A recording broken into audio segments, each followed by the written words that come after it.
اللہم صلی علی سیدنا محمد وعلی آل سیدنا محمد وبارک وسلم۔ ایثار۔ حضرت سہل بن سعد رضی اللہ تعالیٰ عنہ سے روایت ہے کہ ایک عورت رسول اللہ صلی اللہ علیہ وسلم کی خدمت میں ایک چادر لے کر آئی اور عرض کیا کہ یہ چادر میں آپ صلی اللہ علیہ وسلم کو اڑانا چاہتی ہوں۔ آپ صلی اللہ علیہ وسلم نے قبول فرمائی کہ وہ چادر اوڑھ لی، اور اس وقت آپ کو چادر کی ضرورت بھی تھی۔ حاضرین میں سے ایک صحابی نے چادر دیکھ کر کہا کہ یہ بہت اچھی چادر ہے، اسے مجھے اڑا دیجئے۔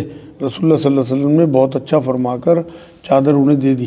آپ صلی اللہ علیہ وسلم کے تشریف لے جانے کے بعد بعض ساتھیوں نے انہیں ملامت کی اور کہا کہ تم نے یہ اچھا نہیں کیا، حالانکہ تم نے دیکھ لیا تھا کہ آپ صلی اللہ علیہ وسلم کو چادر کی ضرورت ہے، اور یہ بھی جانتے ہو کہ آپ صلی اللہ علیہ وسلم کی عادت شریف یہ ہے کہ جو چیز بھی آپ صلی اللہ علیہ وسلم سے مانگی جائے تو انکار نہیں فرماتے ہیں۔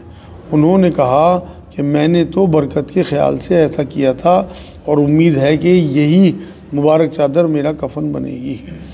صحیح بخاری کی حدیث پاک ہے۔ حضور میں اتنا ایثار تھا کہ کوئی چیز مانگ لیتا تھا تو حضور نے کبھی انکار نہیں کیا۔ فتح مکہ پہ انہیں معاف کیا جنہوں نے 21-22 سال نبی اکرم صلی اللہ علیہ وسلم کو پریشان کیا۔ اس وقت جو ہے انہیں امید تھی، یقین تھا کہ ہمارا برا حال ہوگا۔ ہندہ دن بھر انتظار میں رہی کہ کوئی آئے اور اب جو ہے وہ میری گردن اڑائے۔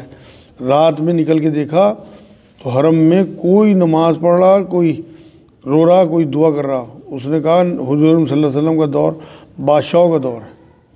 ابو سفیان نے کہا نہیں، یہ نبوت کا دور ہے۔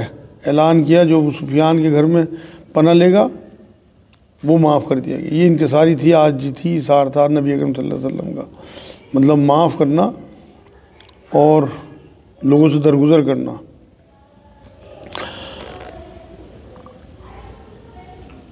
ایک جگہ میں نے کہیں پڑھا تھا کہ گھر سے جب بھی نکلو تو دونوں جیبوں میں معافی لے کے نکلا کرو۔ ایک تو انہیں معاف کر دو جن کا تم بگاڑ سکتے ہو، ان سے معافی مانگو جو کمزور ہیں، انہیں لگے کہ ہماری بھی مطلب وقت ہے، کچھ عزت ہے۔ ایک جگہ اور میں نے پڑھا تھا کہ بڑا وہ ہے جس سے مل کے آپ کو یہ محسوس نہ ہو کہ آپ چھوٹے ہو، آپ بھی خود کو بڑا محسوس کرو اس سے مل کے۔ حضرت ابو ہریرہ رضی اللہ تعالیٰ عنہ سے روایت ہے کہ ایک شخص رسول اللہ صلی اللہ علیہ وسلم کی خدمت میں حاضر ہوا اور کہا کہ میں سخت بھوکا ہوں۔ آپ صلی اللہ علیہ وسلم نے ازواج مطہرات میں سے ایک کے گھر کھانے کے لیے کچھ لانے کو بھیجا۔ جواب آیا کہ پانی کے سوا کوئی چیز نہیں ہے۔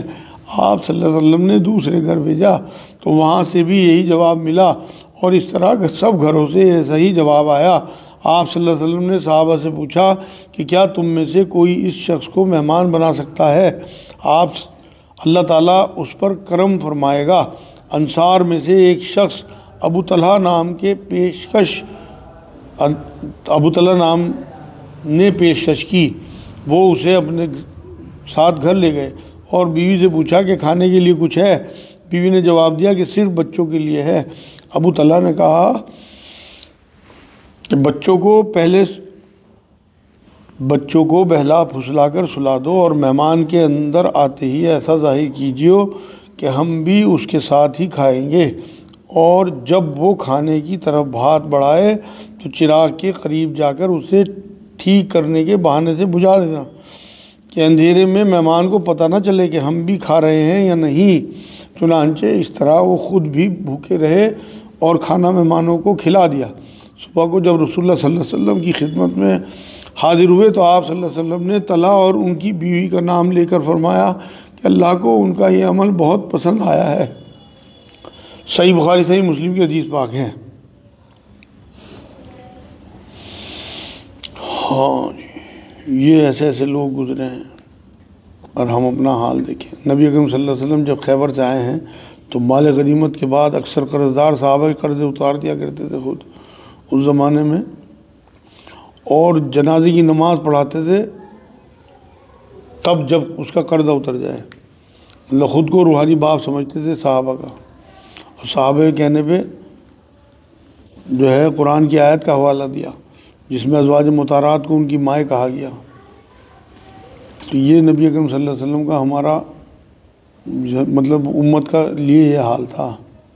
حضور کبھی کسی سے بھی کوئی چیز کو منع نہیں کرتے تھے، پاس نہ ہو تو ادھار لے کے دے دیا کرتے تھے، سائل کا سوال پورا کرتے تھے، کئی بار تو ادھار غلہ یا سامان لے کے جو ہے لوگوں کے سوال پورے کیے۔ اللہم صلی علی سیدنا محمد وعلی آل سیدنا محمد وبارک وسلم۔ ناشکری۔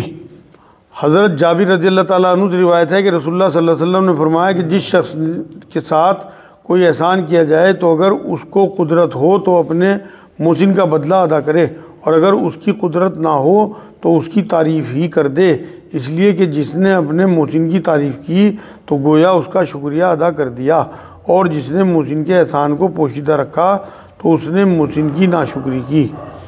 سنن ابو داؤد شریف کی حدیث پاک ہے۔ اللہ احسان جتانا تو نہیں چاہیے، مگر جن لوگوں پہ احسان کیا جاتا ہے ان لوگوں کا حق یہ ہے کہ وہ اپنے محسن کی تعریف کریں اور دل میں اس کا احسان مانیں کہ یہ ہمارے وقت پہ کام آیا۔ سورہ بقرہ 152 نمبر آیت میں تم مجھے یاد کرو گے تو میں تمہیں یاد کروں گا، تم میرا احسان مانو اور ناشکری نہ کرو۔ سورہ اعراف آیت 10 میں ہم نے زمین میں تمہارا ٹھکانہ رہنے سے روزی کا انتظام کیا تو اس لیے ناشکری نہ کرنا، یہ اللہ نے کہا۔ سورہ ابراہیم کی 7 نمبر آیت میں شکر گزاری کرو گے تو میں اس میں لازماً اضافہ کر دوں گا، اور ناشکری کرو گے تو سخت عذاب دوں گا۔ حضرت ابو سعید رضی اللہ تعالیٰ عنہ سے روایت ہے کہ رسول اللہ صلی اللہ علیہ وسلم نے فرمایا کہ جو شخص لوگوں کا شکریہ نہ ادا کرے گا تو ایسا شخص اللہ کا بھی شکریہ نہ ادا کرے گا۔ اللہ جو اللہ کا احسان نہیں، جو بندوں کا احسان نہیں مانتا وہ اللہ کا بھی احسان نہیں مانتا۔ یہ جامع ترمذی کی حدیث پاک ہے۔ یہ سورہ نحل ہے، اس کی 112 نمبر آیت میں نعمتوں کی شکر گزاری سے بھوک اور خوف کے عذاب جو ہیں، نعمتوں کی ناشکری سے بھوک اور خوف کے عذاب دیے جاتے ہیں۔ سورہ قاف ہے، اس کی 24 نمبر آیت میں قیامت میں اعلان ہوگا ہر ناشکرے کو آگ میں ڈالو۔ سورہ نحل کی 83 نمبر آیت میں نعمتوں کے انکار کرنے والے بھی ناشکرے ہی ہیں۔ آج کی آخری حدیث حضرت سعد رضی اللہ تعالیٰ عنہ سے روایت ہے کہ رسول اللہ صلی اللہ علیہ وسلم نے فرمایا کہ آدمی کی نیک بختی اور خوش نصیبی میں سے یہ بھی ہے کہ اللہ تعالیٰ کی طرف سے اس کے لیے جو فیصلہ ہو وہ اس پر راضی رہے، اور آدمی کی بدبختی اور بد نصیبی میں سے یہ ہے کہ وہ اللہ تعالیٰ سے اپنے لیے خیر اور بھلائی کا طالب نہ ہو، اور اس کی بد نصیبی اور بدبختی یہ بھی ہے کہ وہ اپنے بارے میں اللہ تعالیٰ کے فیصلے سے ناخوش ہو۔ جامع ترمذی کی حدیث پاک ہے۔